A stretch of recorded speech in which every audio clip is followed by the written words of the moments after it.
अकेला चना भाड़ नहीं फोड़ सकता पर अकेला बंदा पहाड़ तोड़ सकता है। एक बंदा अमेरिका से रूस गया, पुरानी मिज़ेल्स के खोखे खरीदने ताकि उनसे कुछ ऐसा बना सके जो आज तक कोई नहीं बना पाया था, रॉकेट, जमीन से उड़ने वाला नहीं, उड़कर फिर से जमीन पर आने वाला रॉकेट। ऐसा रॉकेट जो किसी ने सोचा भी नहीं होगा कि पॉसिबल होगा। अगर किसी ने सोचा होगा तो उसके पास में आइडिया नहीं होगा कि कैसे रॉकेट को जमीन पर वापस उतारना है, और अगर किसी के पास में आइडिया भी होगा तो उसने किया नहीं होगा। लेकिन ये बंदा जो रॉकेट की ABCD भी नहीं जानता था, जिसने किसी भी कॉलेज में कोई रॉकेट इंजीनियरिंग की डिग्री नहीं ली थी, वो बंदा ऐसा रॉकेट बनाने चला था जो उस टाइम के रॉकेट बनाने वाली बड़ी बड़ी कंपनी को भी नहीं पता होगा। जमीन पर वापस उतरने वाला रॉकेट। रॉकेट लॉन्च तो कई साल से होते आए थे, कोई रॉकेट को लैंड करके दिखाए तो उसे बोलेंगे रियल दुनिया का रियल आयरन मैन। इस बंदे से रूस वालों ने जरूरत से ज्यादा पैसे मांगे, यहाँ तक कि कहा जाता है कि रूस में जो इस बंदे की मीटिंग हुई थी वहाँ की कमेटी के साथ में उस मीटिंग में उस बंदे का बहुत मजाक उड़ाया गया था, यहाँ तक कि ये भी कहा जाता है कि उसके मुंह पर थूका भी गया था और इनको कहा गया कि तेरी पास पैसे तो है नहीं और आ गया मिसाइल खरीदने। ये बंदा बिना डील पूरी किए वापस अपने कंट्री आ गया और उसी दिन से किताब उठा ली इस सवाल के जवाब में कि मैं क्यों नहीं बना सकता रॉकेट। मैं ऐसा रॉकेट बनाऊंगा जो कि बहुत कम खर्चे में अंतरिक्ष में जा सके, और इसके बाद ऐसा रॉकेट बनाऊंगा जो लॉन्च के साथ साथ जमीन पर वापस भी लैंड कर सके। बंदे ने एक के बाद एक किताबें पढ़ डाली और शुरू कर दिया अपना पहला प्रोजेक्ट।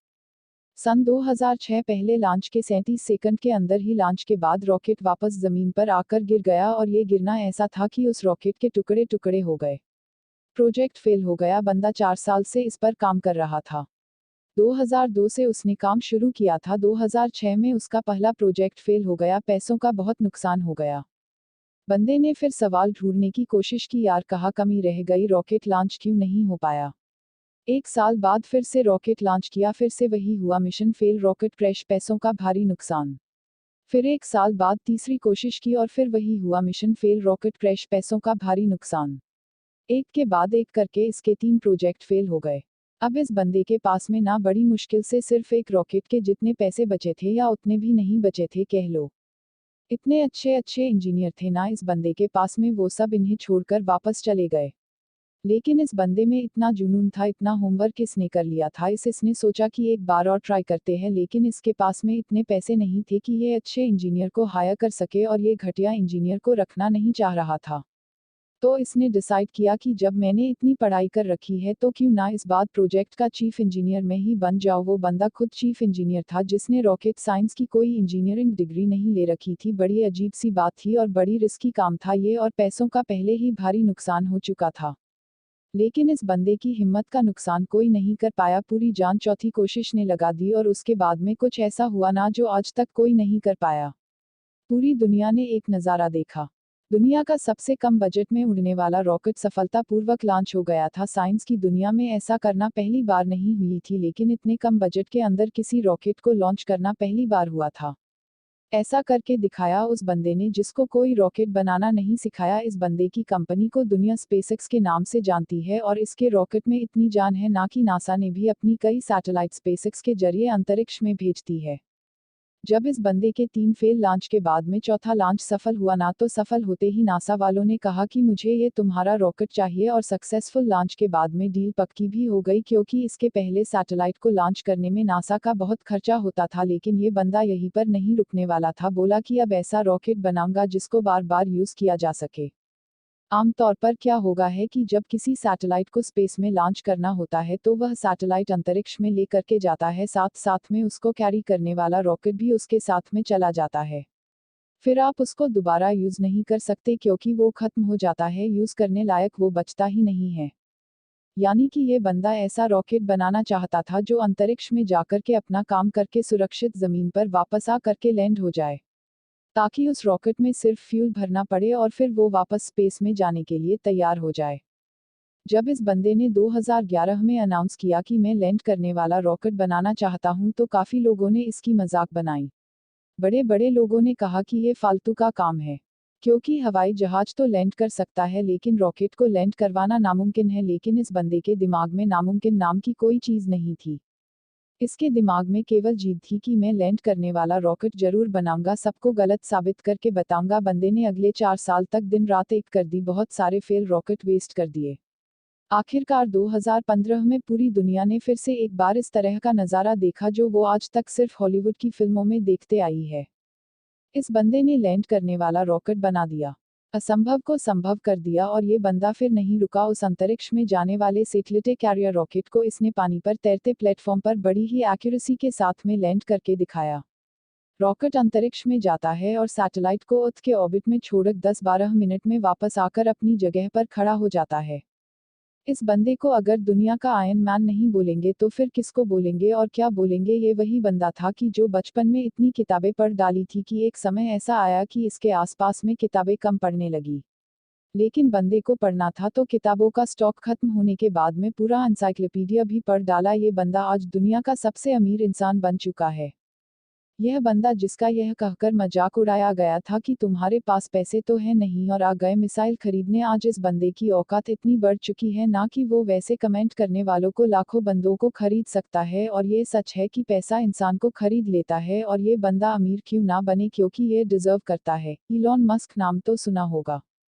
इस नाम में जान है, क्योंकि इस नाम के पीछे जो बंदा है ना उसके नॉलेज में जान है। कहानी यहीं पर खत्म नहीं होती। इलॉन मस्क ऐसा बहुत सारे काम करना चाहते हैं जो आज शायद इम्पॉसिबल लगता है, पर ये नहीं भूलना चाहिए कि वो लैंडिंग वाला रॉकेट भी किसी टाइम पर इम्पॉसिबल लगता था। इन्हें बहुत सारे ऐसे प्रोजेक्ट चल रहे हैं जिनके बारे में कोई सोच भी नहीं सकता। इनमें से एक फेमस प्रोजेक्ट है हाइपरलूप। इसमें जमीन पर हवाई जहाज से भी ज्यादा स्पीड पर ट्रेवल करने का प्रोविजन होगा, ऐसी टेक्नोलॉजी होगी। अब अपने देश की बात करते हैं, जहां पर दुनिया के सबसे ज्यादा जवान लड़के और लड़कियां हैं, इतने ज्यादा कि कई देशों की इतनी पॉपुलेशन नहीं है। हमारे देश में भी टैलेंट की कोई कमी नहीं है। जरूरत है तो सोच को विजन देने की, विजन के लिए आइडिया जनरेट करने की और आइडिया को एक्शन में बदलने की। इलॉन मस्क का प्लान, फ्यूचर में हम धरती के अलावा भी कोई ऐसी जगह ढूंढना चाहते हैं, ऐसी जगह पर बस्ती बनाना चाहते हैं जहां पर इंसान सुरक्षित रह सके, क्योंकि हो सकता है भविष्य में कोई एस्ट्रॉयड धरती से टकरा जाए और धरती से मानवता ठीक उसी तरह से खत्म हो जाए जिस तरह से कई साल पहले डायनासोर धरती से चले गए थे। इसलिए इनके फ्यूचर के प्रोजेक्ट में एक प्रोजेक्ट ऐसा भी है कि मंगल ग्रह पर इंसानों की बस्ती बनाई जाए। इनका विजन बड़ा तगड़ा है और ऐसा विजन हमारे युद्ध में होना बहुत जरूरी है। अगर ये बंदा कर सकता है ना, तो आप समझ सकते ही कि इंसान का दिमाग कितना पावरफुल है, इंसान की हिम्मत कितनी पावरफुल है, इंसान की कैपेबिलिटी कितनी पावरफुल है और इंसान के लिए क्या इम्पॉसिबल है। इलॉन मस्क का मानना है कि फेल होने से नहीं डरना चाहिए, क्योंकि फेल होना भी एक ऑप्शन होता है, लेकिन काम ना करना कोई ऑप्शन नहीं होता। ये खुद मानते हैं कि एक हफ्ते में लगभग 120 घंटे काम करते हैं। अगर 7 से डिवाइड करोगे ना तो लगभग 17 घंटे आएंगे। एक दिन में निकलकर कितने बंदे तो इतना सोते होंगे। इनका कहना है कि मैं वो काम नहीं करता जो जरूरी है, मैं वो काम करता हूँ कि जो मुझे लगता ही कि करना चाहिए। ये कहते कि अच्छे स्कूल और अच्छे कॉलेज में जाने से बंदा एजुकेटेड नहीं हो जाता, क्योंकि मैं कभी भी हार्वर्ड यूनिवर्सिटी में नहीं पढ़ा, फिर भी वहाँ पढ़ चुके कई टैलेंटेड स्टूडेंट्स और इंजीनियर मेरे अंदर में काम करते हैं। ये इनका कहना है कि एक्स्ट्रॉर्डिनरी बनने का हर इंसान के पास एक मौका होता है। इनका ये भी कहना है कि अगर आप फेल नहीं हो रहे हो तो इसका मतलब आप लाइफ में कुछ कर ही नहीं रहे हो। हर लड़का और लड़की को आज ये बात समझनी पड़ेगी कि उनको आज की डेट में क्या करना चाहिए। क्या उनको वो करना चाहिए जो लगता है कि जरूरी है, या उनको वो करना चाहिए जो लगता है कि उनको करना चाहिए। इंसान तब ज्यादा बेहतर कर पाता है जब उसको पता होता है कि उसको क्या करना चाहिए। इलॉन मस्क को किसी ने रॉकेट साइंस नहीं पढ़ाई थी, ये उनको लगा कि उनको रॉकेट साइंस पढ़नी चाहिए तो उन्होंने खुद पढ़ी, क्योंकि इनको पता था कि इनको क्या करना चाहिए। आज के डेट में हर बंदे के लिए कुछ करना मुश्किल नहीं है, मुश्किल है तो उसके पास में कोई गोल ही नहीं है, उसको पता ही नहीं है कि उसको करना क्या है। लक्ष्य निर्धारित ना करना सबसे बड़ा प्रॉब्लम है, फेल होना कोई प्रॉब्लम नहीं है। इलॉन मस्क का मानना है कि नॉइज से ध्यान हटाकर सिग्नल की तरफ ध्यान देना चाहिए। उनका मानना है कि प्रॉब्लम कोई प्रॉब्लम नहीं होती, प्रॉब्लम का सलूशन ढूंढना एक प्रॉब्लम है। शब्दों में थोड़ा सा फेर बदल करने से पूरा वाक्य का अर्थ बदल जाता है, और माइंड में थोड़ा सा विजन आपकी पूरी जिंदगी बदल कर रख सकती है। अगर आपकी लाइफ में कोई प्रॉब्लम नहीं है ना, तो प्रॉब्लम क्रिएट करो खुद के लिए, और वो कैसे करोगे? एक बड़ा लक्ष्य निर्धारित करके।